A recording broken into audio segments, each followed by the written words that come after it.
Welcome to the Nerd Party.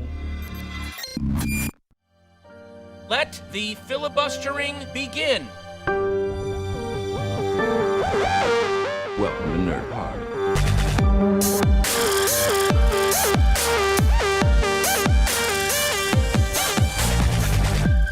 Hello and welcome to Filibuster here on the Nerd Party. On today's episode, Team Filibuster look to buck the trend of the law of diminishing returns to prove that sometimes second best is actually best and discuss our favourite movie sequels. I'm your co-host Alice King, and with me in the pod booth is the Psycho 2 to my Psycho. It's Kim Morrison. How are you? I'm good, thank you. And he's the Back to the Future Part 3 to my Back to the Future Part 2. It's Lee Hutchison. Howdy, cowboy. Now, if anyone watching that would probably think, are they backhanded compliments or are they praise? I don't know, it depends what you think of those films. Are you happy with your picks? Kim, have you seen Psycho 2? I'm presuming you probably have. I haven't actually, but you know what? It got added to. It's either got added to Netflix or I just became aware that it was on Netflix because I added it to my list quite recently. So it will be getting watched very soon because I've heard it's actually really good. So I'm excited to watch it. It is a surprisingly worthy attempt, I think. And I think with Back to the Future, I think the audience is pretty much split between people who prefer number 2 to number 3. So either way, everybody wins, I think. But first things first, ironic for a sequel discussion, but a la Randy and Scream, we need to talk about the rules. So for today's discussion, we have set down a few sort of ground rules. Number 1, we're discounting the following films: The Godfather Part 2, The Empire Strikes Back, Aliens, Terminator 2 Judgment Day, and Toy Story 2, the films everyone normally talks about when discussing the fact that sequels are sometimes better than the originals. We wanted a new batch, not Gremlins New Batch, which apparently is 30 years old today and a very, very good sequel. Number 2, no prequels, remakes, or reboots. The films must be within the original timeline/universe, which is why I am discounting Evil Dead 2, which technically is kind of a remake/reboot, even though it's called Evil Dead 2 Debadon. So we'll see. And number 3, the sequel does not have to be the second episode in the series. It can appear at any point in the franchise as long as it is a sequel. So we're going to come to Lee. We're coming up to you first, so let's get to it. What have you picked first as your first favourite sequel? Yeah, so I kind of went with a sequel. I suppose it's probably going to be one of the most obvious choices for me, but I went with Before Sunset. So I think like a good sequel should stand on its own, but also enhance the original, and sometimes kind of defy the conversation of that was completely unnecessary, don't make it, and then when you see it, you're kind of completely blown away. So obviously the Before trilogy has become one of the, I think people can debate and argue as one of the best trilogies of all time. I certainly wouldn't disagree with that. I saw the second film before I ever saw the first one. I was really taken with the poster. I was down in London. I was passing by the Curzon Soho, and I saw this really nice poster of Julie Delpy and Ethan Hawke on a boat underneath, going down the River Seine in Paris, talking. And I was like, I really like the bright sun, and like I was kind of getting to that age where I was sort of wanting to sort of start checking out more indie movies, and the idea of two people on a boat talking seemed to really appeal to that kind of budding pretentious side of me. So I bought the DVD from import from America. I had no idea that it was a sequel. I think it took me a little while. I can't remember, because I was so young at the time, whether I was aware that there was a film before it or this was just like a film on its own. But I absolutely loved it. I think it's probably my favourite of the trilogy as well. I just think the performances from Julie Delpy and Ethan Hawke are so good, and it's the part of the trilogy that's still in my kind of area of my life at the moment. The first film, I think, is really good. You're in that early 20s, your view on relationships, you think everything will last kind of forever. The second one, you've had your good times, but you've also had the negative times, and you've been impacted on that. And I think people can sometimes look back on the past quite romantically, which I think this film does. And then the third one, which I haven't quite got to yet, when you're in a married relationship, it's become perhaps a bit toxic, you know, that happy times have kind of turned a bit sour. I mean, you can get those in relationships, but I haven't quite got to that stage yet. So it's my least relatable and probably my least favourite, but still a 5 out of 5 film for me. But I just think that second one is great. And, you know, when I realised it was another film out there, I got the DVD imported from America again to watch it because it wasn't available in the UK. And I loved it. And whenever I kind of want to sort of, maybe I'm feeling a bit glum and down with a bit with life sometimes, or want something to kind of maybe put like an arm around me, I find that film's a go-to one. And I think it's just incredibly special, and I'm so kind of happy that film is there. I mean, I would imagine sort of watching a film as perfect as Before Sunrise and thinking, why don't remake this movie, don't answer the question that we were left on a cliffhanger, and then getting this film, and I think it's universally adored. I had that same reaction when they were going to do Before Midnight. It was like, yeah, you've made 2 perfect films, don't ruin it. You know, you might not make it with a third one, but they did. And now there's this talk of like, oh, it's not too far off 10 years, are they going to make a 4th one? And I'm going through the same thing again of like, no, don't do it, they've got the perfect trilogy, we don't need it. And I just think that's so exciting about these films, is the sequels continue to impress and show that sequels can enhance a perfect movie and add to something so special, and continue to prove people wrong that think, oh no, this is going to be unnecessary. Yeah, no, I agree. I kept Before Sunset off my list because I was pretty sure that you were going to have it on your one, so that freed up a spot for me. But I think I was the same as you. I saw Before Sunset before I saw Before Sunrise, and I absolutely love Before Sunset. I think it's, like you say, I think it's the best of the trilogy. And yeah, the first one came out in 1995. This one came out in 2004. Before Midnight was 2013. So that's every 9 years. So in 2022, we could get another one. And then it won't be the best trilogy. It'll become a saga. So there we go. I guess we'll have to see. But yeah, no, for me, it's just a wonderful, wonderful film. And easily, I prefer it because I think I fell in love with the characters in the second one, and then when I watched it back, I wasn't actually a fan of Celine. Actually, I really like Jessie, but I wasn't a fan of Celine in Before Sunrise. So yeah, it's weird how that works, but yeah. Kim, have you seen these films? I haven't, no. You talked about them a few podcasts ago when I did it. I was like, nope, I haven't. Still haven't seen them. It's 3 of those films that I feel like I probably should have seen because I just see people talking about them all the time. So yeah, I would definitely need to try and catch up with them. Oh no, we'll forgive you. I mean, they are putting a load of trashy horror films onto Netflix at the moment, so there's plenty to keep us occupied. So, Kim, what have you picked for us first? So my first film is Halloween H2O, 20 years later.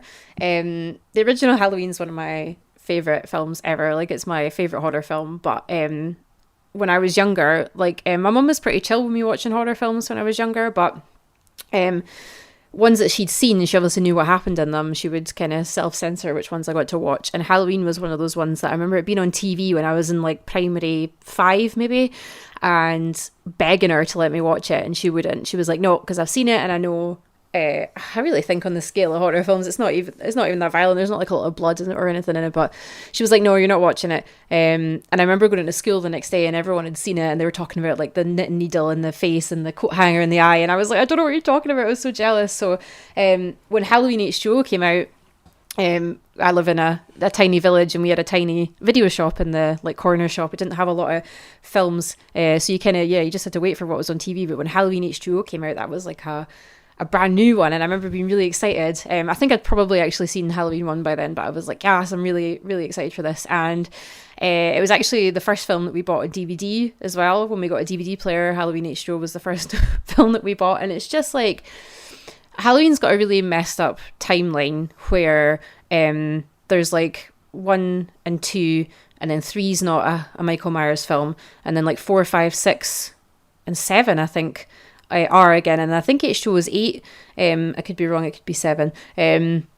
So H2O is a sequel to Halloween 1 and 2. It kind of wipes out the timeline of the other films because it goes a bit nuts, and it brings Jamie Lee Curtis's Laurie Strode back, who in kind of 4 it was mentioned that she died in a car crash. In H2O she mentions that she faked her death in a car crash, so there's still like a debate that it could have been a continuation from those ones, but it sort of follows how like she's not had any run-ins with Michael since the original night of Halloween, and then it's the year where her son's turning 17, and Halloween. Michael's got this weird like internal body clock for knowing when he needs to kill more family members, and he pops back up to try and take out her son and her.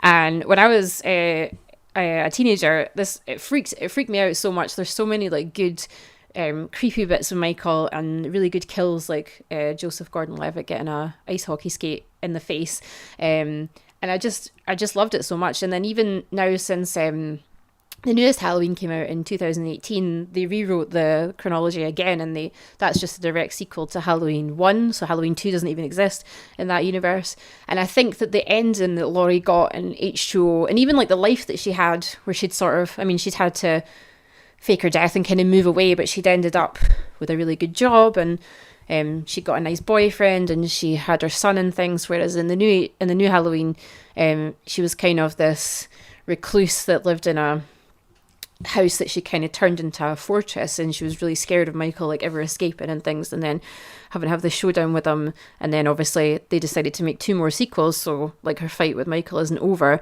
But if they just left it at H2O, instead of going on to Resurrection, which is a terrible sequel, I think it was a much nicer story arc for Laurie, and I sort of felt like happy with what happened to her character at the end of that film. And I feel like Resurrection ruined it, and then the new ones, I just feel like it's a shame to potentially see her suffer through another 2 films. So yeah, even though Halloween original one is like my favourite horror film ever, I feel like I have this really deep connection to H2O because it was the one that I watched over and over again. I remember taking it to sleepovers. I remember like getting my mum to rent it loads, and yeah, like I say, it was the first DVD that we had in our house, so it's a one that I've definitely probably watched the most and probably have the best relationship with.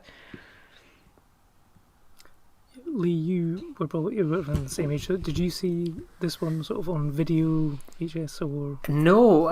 Did you sneak into the cinema to see it? No, I didn't. Kim made me watch it a couple of years ago when Kim was on for the first time. We talked about the Scream movies, and then we sort of like picked like a mixture of some of Kim's favourite kind of movies of that time. So I remember I watched Valentine for the first time, and Halloween H2O was one of those films as well, which I thought was fine enough. I was very surprised by how short it was. But yeah, I remember sort of Halloween H2O being sort of that big horror movie when I was kind of that age. But just sort of horror's never been a genre that's kind of gripped me. And if like I was to write up a list of kind of big sequels and stuff that I'd seen from the horror genre, it's kind of pretty scarce really. But I can add Halloween H2O and randomly Halloween 3 to that list. I mean, this one I saw in the cinema. I was 18, so I got to see it. I think it was it an 18 in the UK? Huh. I thought, for some reason, I thought it was a 15.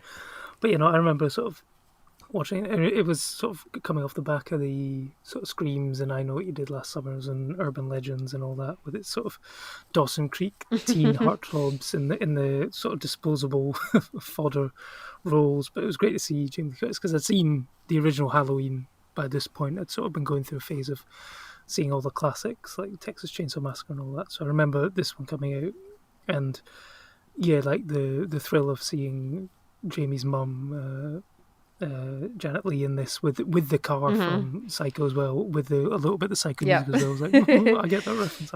Absolutely.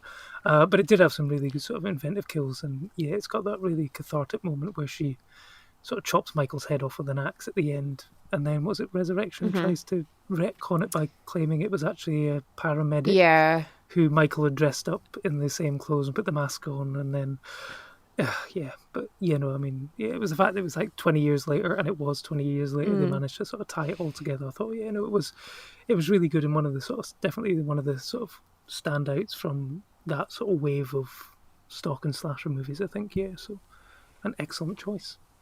For my first choice, I am going with another horror film from the late 70s, and this is George Romero's Dawn of the Dead, the sequel to Night of the Living Dead. And what I really sort of like this is it sort of does a sort of aliens to alien thing, where Night of the Living Dead was a group of people who sort of hole up in one house and sort of fend off like a couple of zombies. This one is a continuation of that, where the world has gone to hell, literally, and the dead are walking the earth, and a group of people are flying in a helicopter and decide to land on top of a shopping mall and initially just to get some supplies and stuff like that, but then realise actually maybe it wouldn't be that bad living in a shopping mall, and decide to secure the perimeter, lock it down, kill all those zombies inside, and then live a happy life, happy families inside, tearing around all the stores, having all this stuff. And then, of course,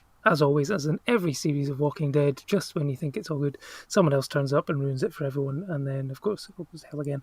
But I really sort of like the sort of commentaries on consumerism and stuff like, the why do they keep coming here? Oh, this was an important place to them somewhat.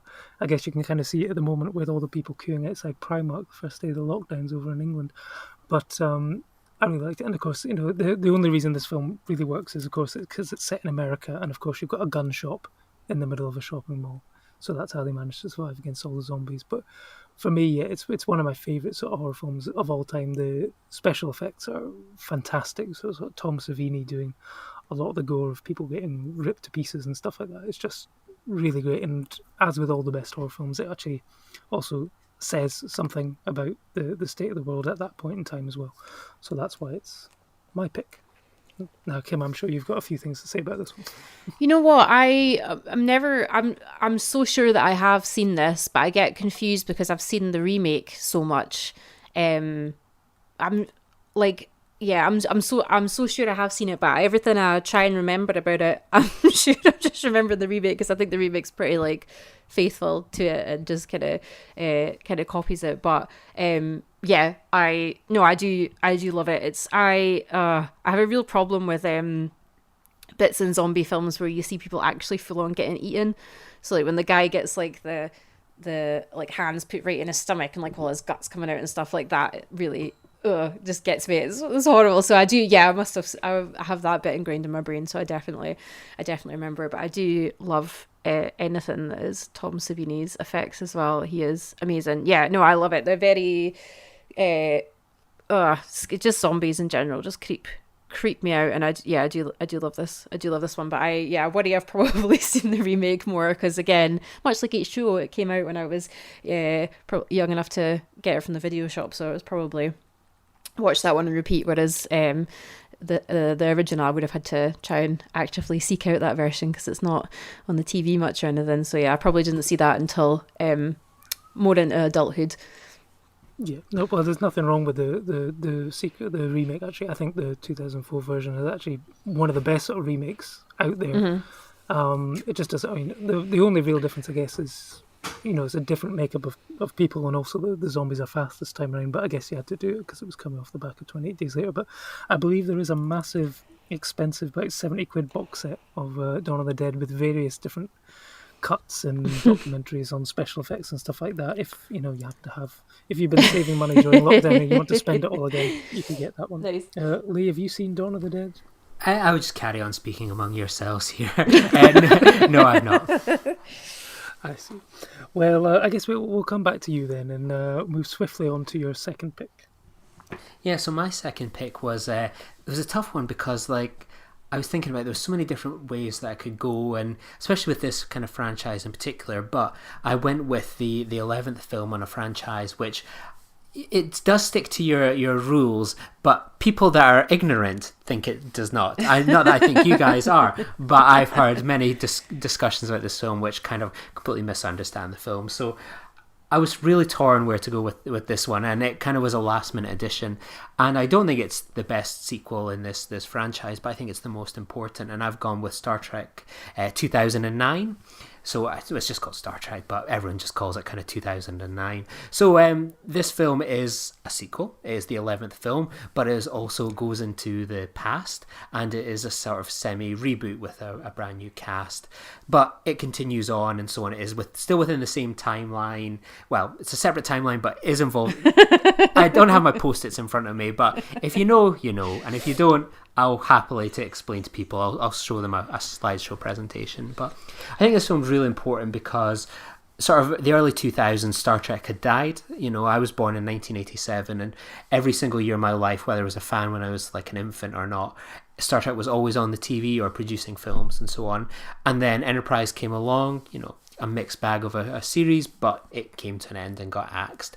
And then Star Trek Nemesis went up against Harry Potter and Lord of the Rings in December 2002 at the cinema, and it got absolutely slaughtered by Made in Manhattan. So Star Trek was dead for quite a while, and then, you know, even I as a fan was becoming sort of quite disillusioned with it. I remember going to see the 10th film, sort of 2002, and I was so embarrassed to tell my parents that I was going to see, even though they knew I was a fan, and I wasn't ashamed of it really by any stretch. But I didn't want to tell them I was off to see Star Trek Nemesis in like a practically empty cinema. I went, I'm going to go see Elf instead. I don't even know why I said that, but it was sort of dying, it was tired, it was old, it was needed updating and replaced and so on. And then this film came along in sort of 2009, and it really gave it a kick up the arse. You know, that should be a genre in itself, not just like reboots. You know, it should be like a kick up the arse. And I think J.J. Abrams did that. I mean, he is not the perfect writer or director by any stretch for something like Star Trek. I think when you saw what Justin Lin, Simon Pegg, Doug Young did with Star Trek Beyond, I think they nailed it much more than J.J. Abrams did. But I don't think we would have all these TV series around just now. You know, Star Trek's got Discovery on the air, Star Trek Picard, we've got like animated shows coming up, there's other live action shows to come. You know, there's no movie really on the horizon, but Star Trek's kind of place has always been on TV, and it's kind of really exciting that this film kind of kickstarted it again. It brought in people that weren't traditional Star Trek fans, and you need to do that. Star Trek has been pretty terrible at that, largely, of kind of including people in the discussion, making people feel welcome, giving people an entryway. And it was great. I remember going to see it twice in one day, and I remember coming out of that film and just speaking with my mate, and like we were talking about like timelines and stuff like that, and I was like, usually this would be a discussion I would have to have on like an online forum with someone, but I'm actually having a talking conversation with someone that's a real life human being about how this isn't a reboot, but is a continuation of a story, and it is reflected in Star Trek Picard, the events of this series of films as well, that kick off with the whole black hole and everything like that. But yeah, this is a really important film, and probably one of the best cast franchises of films ever. I mean, Chris Pine, Zachary Quinto, Anton Yelchin, John Cho, you know, such a great cast of people that they managed to get into all these roles. I think you would be hard pressed to find anyone that was misplaced. You know, they more than replaced the original actors in a positive sense, and it's a film that I think has its flaws, but I went to see it a few years ago live at the Albert Hall, and there's like 15,000 people there, and you're just like, there's 15,000 people here that have paid premium money to watch a Star Trek film. That's something pretty impressive and incredible, and it made me proud and happy to be a fan again. Yeah, no, I remember seeing this one probably, I think it was on IMAX in London, actually, probably about opening weekend. I was down in London that weekend, so I wanted to see an IMAX film, so saw this one, and I was actually very impressed with it. I'm not a huge Trekkie or Trek fan, but I thought this was really well accomplished, and sort of for non-fans, you could basically come in, and even though it's apparently a continuation / soft reboot, but still a sequel, etc., because Spock's in it and stuff like that. So, but it worked for me. I was able to follow the storyline and stuff like that. I thought the biggest problem I thought the film was going to have is how do you replace the actors who've made the roles of Rome. But I thought, like you say, everyone was perfectly cast. I thought even Simon Pegg's Scottish accent was passable, I thought, and sort of led in with the I think they got the tone right and stuff like that as well. And of course, you know, I thought Chris Hemsworth was great in the opening scene, which led him to become, you know, the huge star that he is. I thought he was great, and yeah, no, I was most impressed. I don't think maybe some of the other ones that came along since managed to match up with it. And yeah, no, JJ's had some stick for lens flare and all that sort of stuff, and his handling of Star Wars at times is questionable. But I think this was a great restart for the franchise. Kim, have you seen this one? Are you a Trek fan? I haven't, but I did go and see Made in Manhattan in the cinema, so oh well. I contributed. There you to go. that You one. killed Star Trek, Kim Hutton. You heard it. Sorry, Kim, you have killed Star Trek. No, yeah, I haven't actually. Again, it is one that I do want to see. I used to watch The Next Generation quite a lot when I was a kid, but I, for some reason, have never I've never seen any of the new films. Again, I think they're like, I think they seem to have one or like two of them at one point like on Netflix. There's never like all of them, and they're never in the right order. And every time I'm like, oh, I'll just add that to my list, and I'm like, oh, but like the first one's not there, I can't. So I need to I need to try and like make sure that they're there and I can watch them properly. Because yeah, I would definitely be interested. Excellent. So, Kim, what have you picked for us next on your list? So for my next film, I went for The Strangers, Pray at Night, which came out in 2018. So The Strangers came out in 2008, and it like is just an amazing horror film. Like I remember going to see it at the cinema at the Omni Centre in Edinburgh, and then we lived down like Easter Road at the time, so we had to walk. Well, we didn't have to walk, but we did walk back from the cinema, and it was like midnight, walking in the dark, and I was just like absolutely terrified. Like I could not deal. Like The Strangers is just, I've got it on DVD, and I don't even know if I've actually ever watched it again since I went to see it in the cinema, because it was so scary. Like it just, especially now that I just live in my house by myself, I don't think now would be the right time to rewatch it again, because it's absolutely terrifying. And I remember kind of hearing when they were doing a sequel to The Strangers, it was like, it's one of those films that it feels like it was kind of perfect in the moment, and if they're going to make a sequel, it's probably just going to like be the same thing again, and they'll kind of ruin it. And then it came on Netflix, and I kind of heard people talking kind of positive things about it. I was like, right, I'm going to watch it and see what it's like. And it's actually like brilliant. I don't know how they managed it. They sort of, I mean, the whole thing about The Strangers in the first film is it's these three killers that wear different masks, and they just kind of turn up at your house. They turn up at this couple's house because it's like their summer house or something, so all their neighbours are kind of away.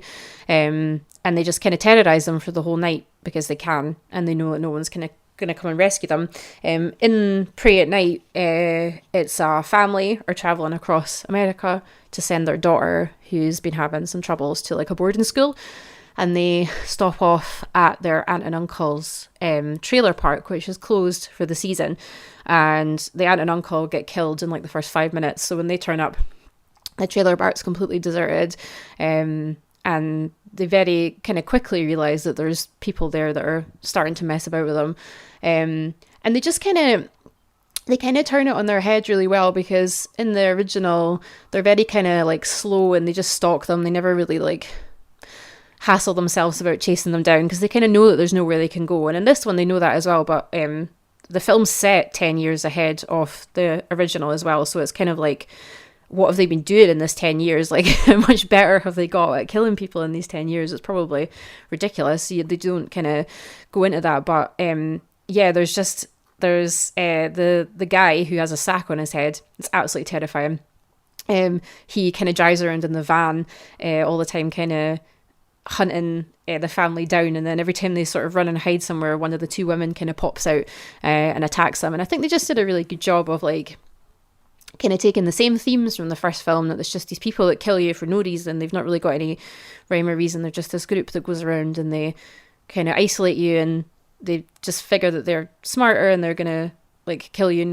There's like no way about it. But they kind of made it a bit different. They made them like run, and they gave them a bigger like area to run about in, and they gave them like more the trailers and stuff to hide in and things, rather than just being the one house. And it felt very like in keeping with the theme of the original, but they really made it different. Like I was really worried that it was just going to be a complete like kind of shot for shot deal of a sequel, but they really managed to make it something completely different.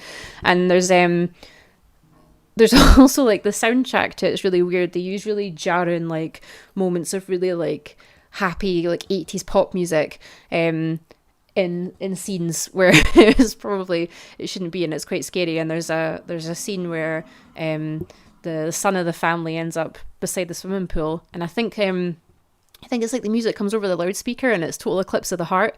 And there's a scene with him and the sack man killer set to Total Eclipse of the Heart in the swimming pool, and it's just fantastic. Like it's so good. And anytime I hear anyone talk about the film, or if anyone's like, oh, do you know if the Stranger sequel's like any good, everyone on Twitter is just like, that pool scene to Total Eclipse of the Heart alone just makes it like fantastic. I rewatched it last week because I saw it was leaving Netflix. It might be gone already, but it came up on this like new on Netflix account that I follow, and said that it was leaving. So I was like, right, I'm gonna rewatch it to just remind myself. And it's still really creepy and scary. It's just the thought of just these killers just going around and killing people for absolutely no reason. I'm really impressed that they managed to nail that creepiness and the scariness of it in a sequel as well as they did in the first one. So yeah. Excellent. I'm going to have to now go onto Netflix and see if I can watch see if it's still before there. It disappears or if it has one or not. Because, I was a big fan of the original The Strangers. That was one of those films that had that sort of... Is it like a vinyl record playing something repeatedly or something? Oh, yeah. Was that one of those ones, like Insidious or something, that has this... Yeah, just this... And it sort of cuts out and goes back to the beginning, and then it's like, that kind of thing. But, no, I was really impressed with The Strangers for its simple concept. So I'm interested to see this one, if they're sort of taking it and then sort of doubling down on, and then sort of there, like you say, not rehashing the exact same thing, but taking it in a different way. I'm very intrigued to see that one. Lee, I'm guessing you probably haven't seen this. No, Kim has sold me on this one. I have seen the first one, so yeah, I'm curious to check it out. I think I dismissed it as sort of like, oh god, how kind of predictable or something like that when I saw the trailer. But no, Kim's kind of sold me on it. A film about isolation. Yeah, sign me up.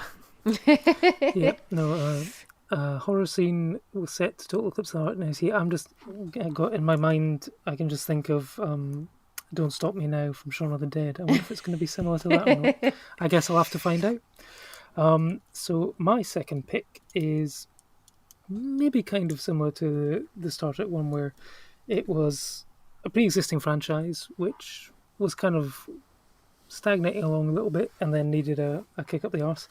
A kick up the arse by the boot of Dwayne "The Rock" Johnson, perhaps, and that is going to be Fast 5 from 2011. I have to say that I had no real interest in the Fast and Furious franchise for the first 4. I think I'd probably seen the first one, even though it's just Point Break, but with cars instead of surfing. And I went to see it. I went to see it because The Rock was in it. That's the first reason. And I actually had a bloody good time with this one, I have to say. I mean, it's completely ridiculous. There's a scene, I think the opening I think it's like the opening heist is like they're stealing something for a train, and then Paul Walker and Vin Diesel, they drive off a cliff, but then they jump out of the car, but they still survive by just landing in the water, and it's like, okay, I just have to switch my brain off now and go, because if you're not on board at this point, then none of the rest is going to be enjoyable. So and then the fact that The Rock sort of comes in as the antagonist in this one, he then becomes part of the team later on in the second and in future films. But it's just having someone who's bigger than Vin Diesel as an antagonist, I thought was a great touch. And it's not all about the cars anymore. It's about a heist and a robbery and the sort of foot action scenes and stuff like that. It was just completely and utterly ridiculous, but really enjoyable. And I think they kind of know what they're making and are continuing to do a really good job of,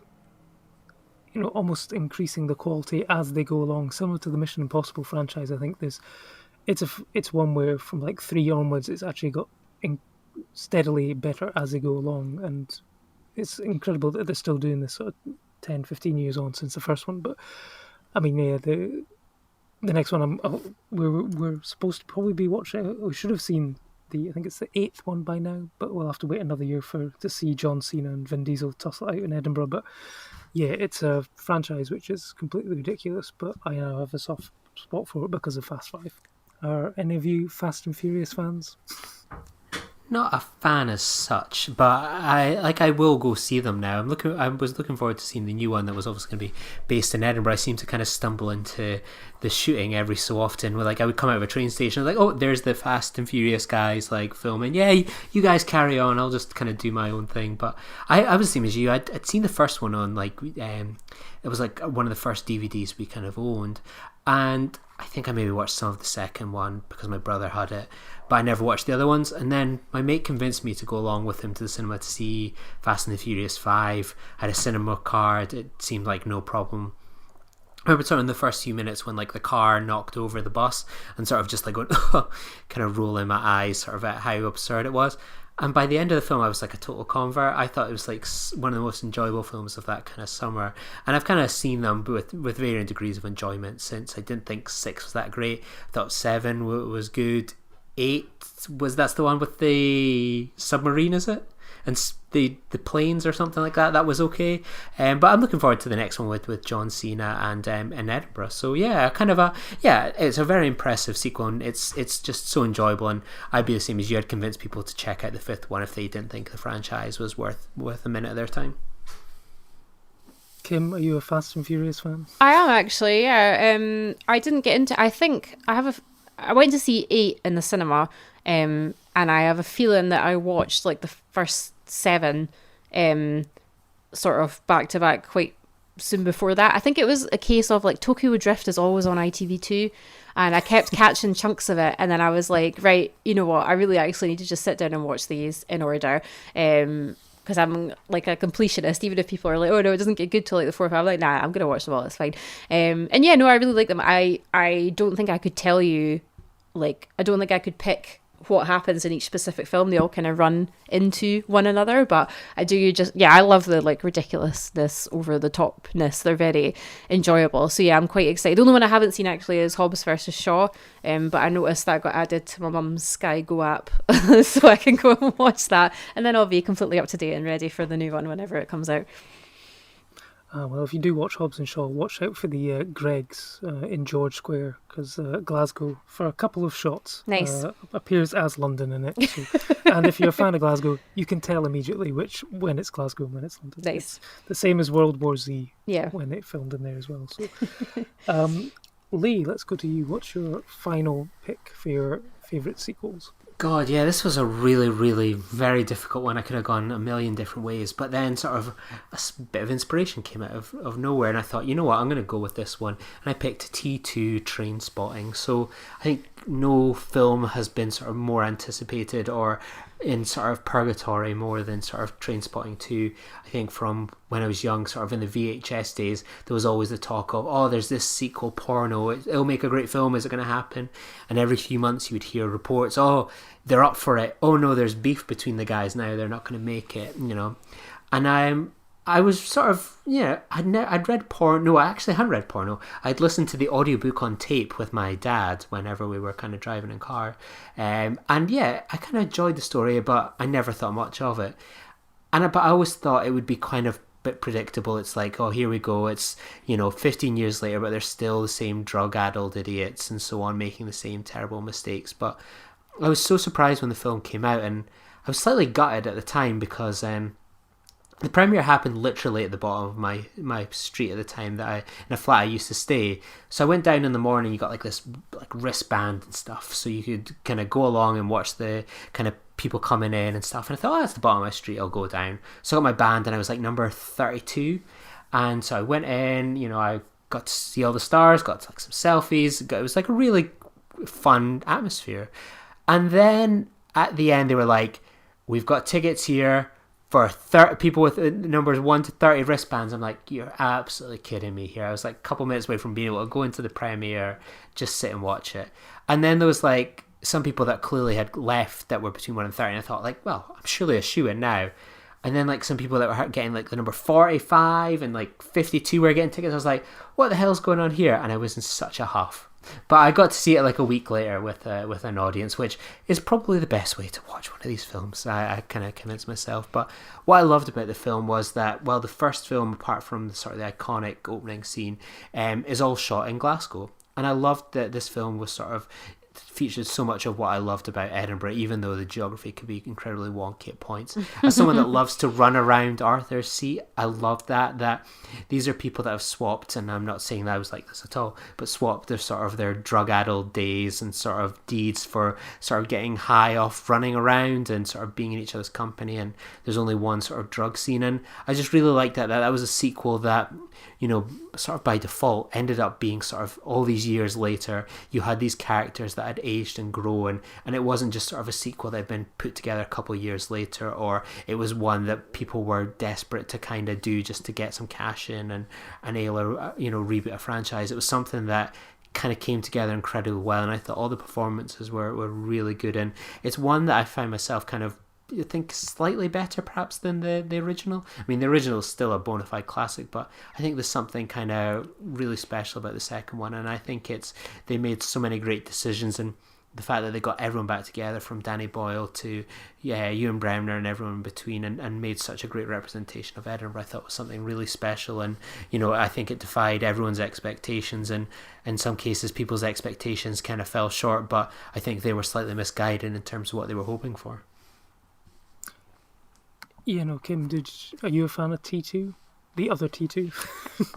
Yeah, I actually just watched it for the first time quite recently. Both of them were on Film 4, and I'd seen the first one years ago, and I decided to watch them back to back. No, I really liked it. I get quite stressed out. Like, Begbie as a character just really stresses me out, because I just never know when he's going to go absolutely nuts at people. So I would think watching them back to back was probably a bad idea, because I was just like, oh man, like, he's definitely going to kill one of them. It's going to be terrible. But no, I really liked it. Yeah, the whole thing about the the geography and stuff as well. There was a lot of things where I was like, that's not Edinburgh. Like, which kind of, I kept googling stuff to see what it was. I was like, where is that really in? Yeah, most of the time it was Glasgow. But yeah, no, I really liked it. I have the book of Trainspotting, which I keep wanting to read, and then I'm never sure if I'm like Scottish enough to actually be able to like understand it, reading it. So I'll need to give it a bash. But yeah, no, I really liked it. I thought for a sequel it was good, and it was. I didn't actually know that that Porno was the sequel to it, but I think it's cool that they came back to it like so much later and kind of looked how their lives had changed and stuff. It gave it a different like angle, rather than just giving you a sequel that came like right after the first one finished. And West Lothian represented in the sequel as well, Kim? Oh, I was going to say that in my head, and then I wasn't sure if that was right. What? Is like the club that they go to, and sort of like, I think there's the highway as well when they're coming back from that after they've ripped off all of the sort of loyalists with their 1690 pin code. I think that's just sort of outside Livingston as well. Oh, is it? Yeah. I had a feeling that, because I watched that and Under the Skin quite close together, and that's Club Earth in Livingston. Double bill. So I had a feeling that there was a lot of frantic googling about what was near my house that night when I watched those. But yeah, no, that's cool as well. I really liked T2 Trainspotting. I mean, you're setting yourself up for a fall really after being a sequel to Trainspotting, and then basically calling yourself T2 after Terminator 2 Judgment Day, one of the best sequels of all time. So, but I was really taken with it. I love the fact that it was just another chance to spend time with these characters again and seeing how they'd aged and stuff like that. It was like seeing a group of mates that you hadn't seen for years, and it just sort of picked up where they left off, and I thought it was great, and I really liked where the story went, and it was such a kind of surprisingly heartwarming and emotional towards the end as well. And I mean, even cheesy stuff like when Shirley Henderson's reading the book, and then she goes, I've come up with a title, and you go, Trainspotting, amazing. And then just stuff like that. And actually I remember it, even though I was not at work the day it happened, T2 was the film where somebody was on their phone during the film, and then a Begbie type person decided to stop them using their phone by basically kicking them in the head. Oh god, I remember this in the news. Yeah, it was in the V&J and stuff like that, and it's like, it was really interesting to see. I mean, it was in the papers and stuff like that, but online, of course, they've got the story and the link to it on Facebook, and the amount of people who seem to be in support of the guy who did the kicking, because the guy shouldn't have been on his phone anyway. It was like quite interesting to see what people's attitudes were to people who use their phone in the screen. So yeah, I'll always remember T2 for that way. So, Kim, it's your final choice of the podcast. What are you going with? I had the two choices on my list like for ages, and I couldn't think of a third one that I was happy with, and then I actually could have punched myself in the face when I thought of it, because I was like, why was that not the first one on your list? My last choice is possibly one of my favourite films ever. It's Scream 2, which possibly Lee's only seen again because I made him watch it, I'm not sure, but I don't know what it is about Scream 2. Like, I love Scream 1. Scream 1 is one of those just amazing horror films.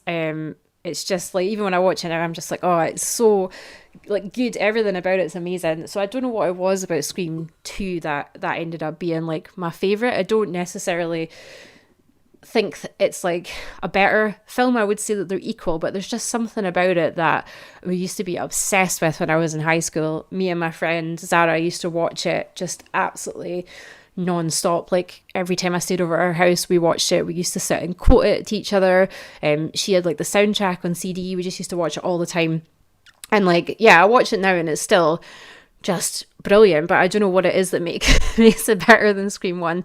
It's just they're obviously very the whole Scream series is very self-aware and very meta and stuff, and Scream 2 sort of talks about sequels that are better than the originals, which is pretty much the ones that they list off in the film class is pretty much the list that you gave us for not being allowed to talk about like Aliens and The Godfather Part 2 and things. But yeah, it just I think the Scream films in general do a good job of having a new killer in every film, and therefore you have a bit of a whodunit every time. It's not like Halloween or Nightmare on Elm Street or whatever, where like once you know the killer, you kind of know what's happening. And I think Scream 2 did a good job of like moving the whole situation to college. It was a good way to like give Sydney a group of new friends, but why she would still have like Randy and things around. And I think one of the killers is spoilers, but it came out in like 1997, so you can cope. One of the killers is her fellow classmate in her university, but the other killer is Billy from the first film's mum. And I think it is really cool to like link it back to the first one. I feel like maybe the reason for the killer in like Scream 3 and Scream 4 are maybe a bit questionable, but I really enjoy the sort of link back to the original one in Scream 2, and it sort of makes it make sense. There's loads of good kills in the second one.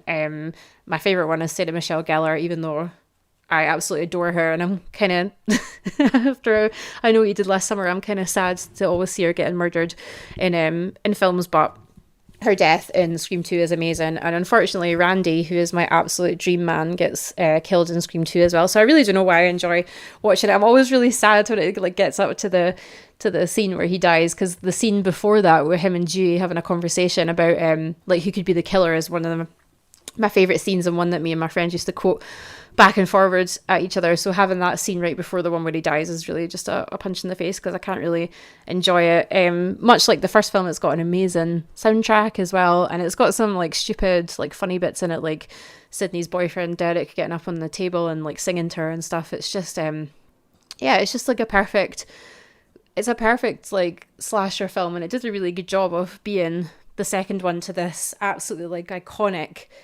slasher that just came out of nowhere and did this whole like revamp of the genre. And I think Scream 2 does an amazing job of standing up like right alongside it. I always there's the ranking of the Scream films seems to be an argument that happens quite a lot on like horror movie Twitter, and I'm always like Scream 1 and 2 are tied, like I can just never decide. But I think the fact that it is a sequel and it came out so quick after the first one, you could think it's like a bit of a cash in or whatever. I think they did an amazing job of making it like its own kind of film, but just staying like really true to the first one, but still keeping you guessing who the killer was and stuff. So yeah, I love it.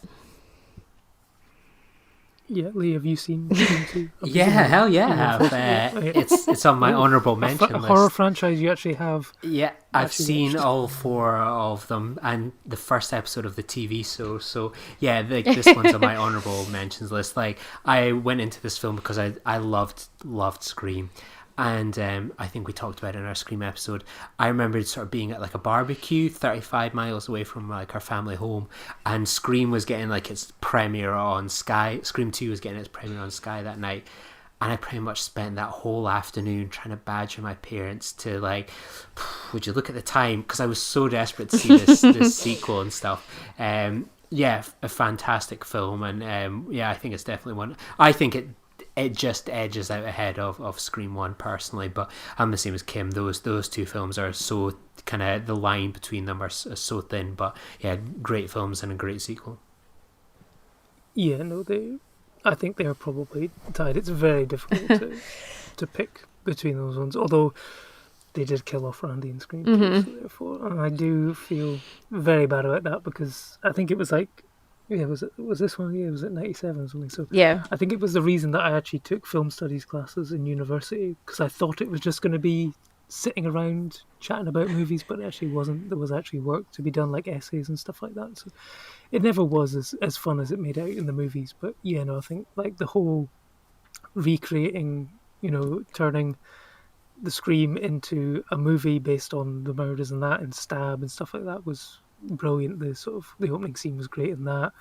The fact that the killer is Lady Bird's mum is something which I always find quite funny. But I think it's a worthy sequel, which is, yes, I think as good, if not better, but equal to the original, and that is always a good thing.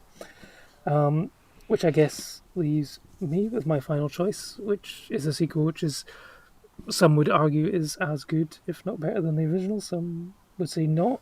It's certainly a sequel which nobody asked for, had no right to be as good as it was 35 years after the original. So, I mean, A, who cares? B, it's never going to work.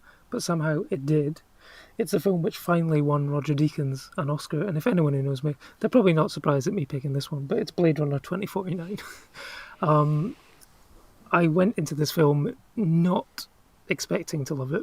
Even though I'm a big fan of Denis Villeneuve, I thought it's never going to be as good. But I was just completely taken with how he took the original and then sort of built his own world around it, sort of layering up on it. And I think the storyline was great. I thought the fact, the biggest upyours to all the Blade Runner fans, where he didn't actually go and answer the question about whether Deckard was a replicant or not, I thought was just wonderful. I mean, this is like a nearly 3-hour independent art house movie with a $150 million budget, and I mean, it looks like that. I mean, the money is well spent, but it never was going to make that back, and I'm kind of glad that he went the way he did. He didn't turn it into like a big sci-fi action blockbuster. It's kind of a character study piece, and it's about, our fear of technology and stuff like that. There's so many things going on with it. I could have happily spent like 6 hours in that world, and I thought it was just exceptional, and I would quite happily have seen like a TV series come out of it or something like that. I think it was something that I never thought I would need more films in the universe. I thought the first one is perfect as it is, but is now. Obviously, Ridley Scott has tinkered with it several times, but it's perfect as it is now. But yeah, for me, this is a sequel which had no right to exist and no right to be as good as it was, and that's why I have it. I mean, I've waxed lyrical about this film on many other episodes of this podcast, so you don't need to hear me doing it again, but that's why I'm picking that one. What do you guys think of my final choice? Yeah, it's an excellent film. I think it's superior to the original one, and I'm a fan of that one. So yeah, I think 2049 was like a masterpiece. Yeah, really, really well done. And as you say, it had no right to be this great. Kim, have you seen this one? I haven't, no, and I haven't seen the first one either. So I have no concept of them at all. And they're both not on Netflix. So you'll have to wait a little bit longer, I guess, for those ones. So I guess we'll go quick fire around the table and maybe a couple of honourable mentions, if you want, because I know everyone had. It was difficult to get down to just 3. So Lee, let's go to you. Did you have a couple of honourable mentions you want to give a quick shout out to? Yeah, Kill Bill 2, Star Trek's 2, 6, 8 and 13 and Scream 2, and then on top of that, License to Kill, Skyfall, Casino Royale, Living Daylights, The Spy Who Loved Me, From Russia with Love, GoldenEye, pretty much about 40 to 50% of the James Bond franchise. Okay. Should have known. I was asking for trouble with that one. Kim, which horror sequels are you? You know what? It was so easy to do this because there's so many. There's like very few horror films out there that are just like a standalone horror film. Like there's so many sequels, so it was really easy. So my list of just the first few that I could think of that I wrote down were The Conjuring 2, The Rage, Carrie 2, 10 Cloverfield Lane, which, much like The Strangers, I don't think I've rewatched it since the first time because it creeped me out so much. Texas Chainsaw 3D, which again, it's a 3D sequel, and it's very far down the line, but it's actually quite good, so I would give it your time. Wes Craven's New Nightmare, which was the meta beauty that probably gave birth to how meta Scream is. Blair Witch, which I mentioned a few episodes ago. And my last one was Ghostbusters 2, because I am one of those people that likes Ghostbusters 2 better than Ghostbusters 1. I also like Back to the Future 3 better than Back to the Future 2. So, well, you would be great friends with Nick DeSemlin, who was on a previous episode of Filibuster, because he's a huge fan. It's always campaigns for Ghostbusters 2 being better than the original. It's so good. So, yeah, you're in rare company there. I actually think I think it's got a more iconic. I think the Statue of Liberty thing is more iconic than Stay Puft Marshmallow Man. But sue me, come at me, bros. I don't care. For me, I'm going to pick just a couple. Gremlins 2, the new batch, I think is fantastic and goes in a different way to the original, in terms of a franchise which delivered its best episode well into the thing, although some would argue, is it a reboot rather than a sequel? Mad Max Fury Road is just incredible, and for one film which I didn't realise was a sequel until the end credit sequence, I'm going to have to say Split, just because I geeked out when it turned out it was a sequel to Unbreakable. I was just so happy. I couldn't believe it. And so, yeah, that's what I'm going with for my honourable mentions there. But we aren't just recommending sequels this week. We always recommend something else. So, Lee, what is your non-sequel recommendation for the week? Yeah, I feature on an upcoming episode of it, so a shameless plug for that. But the Nolan Me, Nolan You podcast has been real enjoyable. We've obviously been doing our own sort of rewatch of the Christopher Nolan kind of franchise, but these guys have sort of kind of done a little bit of a deeper dive in sort of individual episodes. So I was on to discuss the short films of Christopher Nolan, which was quite fun. I managed to really milk like about 30 minutes of chat out of a 3-minute short film. So I think I'm to be commended for that. Also, it's got one of the best titles that made you think, why the hell did we not think of that? Nolan Me, Nolan You, and I dare you not to go aha when you say it. So yeah, definitely to check that out. I did think that when I saw the title, I thought, why didn't we think of that? We're slipping in our old age, I think. Kim, what are you picking for this week? I've gone for the documentary Crystal Lake Memories, The Complete History of Friday the 13th. I sat and watched this on Thursday. It's 6 hours and 40 minutes long, so if you only watch it if you're really interested in Friday the 13th, but it goes through all the films, so like the first 10 and then Freddy vs. Jason and the sort of remake, reboot, sequel one that came out, and also the TV series. It's really, really interesting. They spend about like 45 minutes on each kind of chunk. They sort of talk about how all the films had quite a troubled production because things like the studio was kind of pushing them into doing sequels when they didn't really have they didn't really know how they were going to continue the story at a sequel, which is why a lot of the like chronology and stuff just doesn't like add up between films, and how a lot of the kind of original kills got sort of censored because the censors thought they were too violent, so you kind of get to see some of the original kills and things. It interviews most of the actors that were in the films, apart from like Kevin Bacon's not in it, but most other people are. There's a lot of talk with like Tom Savini and things about the design of the characters, because he came back for a few, and a lot of like interesting stuff for like I watched the documentary, Kane Hodder's documentary as well, about kind of his life, so I'd kind of watched a lot of stuff about his role as playing Jason and how he kind of got passed over for Freddy versus Jason, and they talk about that as well. It's so interesting. Like I told my mum that I'd watched it and she looked at me like I was absolutely nuts for watching a 7-hour documentary on Friday the 13th, but there's one called Never Sleep Again for Nightmare on Elm Street that's about maybe 5-6 hours long, which I've got on DVD, and it is fantastic as well. But yeah, if you can get it, it's on American version of Shudder just now. I don't know how easy it is to get otherwise, but yeah, it is. It didn't feel like 6 hours and 40 minutes. It was so interesting. There was just so much stuff, and I love how many different people they talked to and how everyone just seemed like so thrilled to have been part of this like massive horror franchise, even if they were in one of the more questionable sequels. No, it's definitely something that sounds right up my street. I mean, these kind of things are rare these days. I mean, this is the kind of stuff that you'd used to get on your DVD extras and Blu-ray expanded editions, this kind of sort of deep dive into the making of these things. So I mean, I love like the Kermode, is it Fear of God, the Exodus documentary. Oh, stuff like yeah. that. So yeah, this is definitely well up my street. So I might have to. It sounds like I might need to purchase a Shudder subscription There's for the a rest of lockdown to get through. there's a book of it as well, which I actually got for Christmas, which is like a encyclopedia. It's so thick, it's like 2 inches thick or something, which is like the book version of the documentary. So I'm excited to read that as well. Now that I've watched it, I can experience it in many different mediums. Excellent. And my pick this week is, it's been a while since you could say we've had a new film to enjoy. Unfortunately, we can't enjoy them in the cinemas, but on Netflix, looks like it might be one of the first Oscar contenders of the year, and that's Spike Lee's The Five Bloods, which stars Delroy Lindo, Jonathan Majors, Clark Peters, Isaiah Whitlock Jr.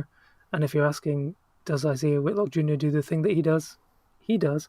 And it's about a group of former Vietnam veterans who go back to Vietnam to sort of find the remains of their squad leader and also a large cache of gold which they buried in the jungle. And it's a really fascinating film about how the war is never really over, and it's about sort of PTSD, obviously with it being Spike Lee and everything that's going on at the moment. There's sort of like sort of Black Lives Matter, the American politics about how the American government left these guys on their own devices and really abandoned them after the war and stuff like that. It's really fascinating, fantastically well acted. Delroy Lindo's being talked about for an Oscar already, whether it's lead or supporting, who knows. Jonathan Majors was fantastic in The Last Batman in San Francisco, and he's equally as good here. And yeah, no, I think Lee, you've seen this one as well. You got it over the weekend, did you? Yeah, a lot of Kim's films that she recommends involve going into the woods and being terrified and blood and gore kind of happening. Yeah, it can be a bit terrifying, but God, going into the woods and the blood and gore in this film, now that properly terrified me. Yeah, no, it's a fantastic film and definitely worth catching on Netflix if you can. But like all the best villains and bad horror sequels, we'll be back next week. Bye-bye. Join the revolution. Join the Nerd Party. Welcome to Nerd Party.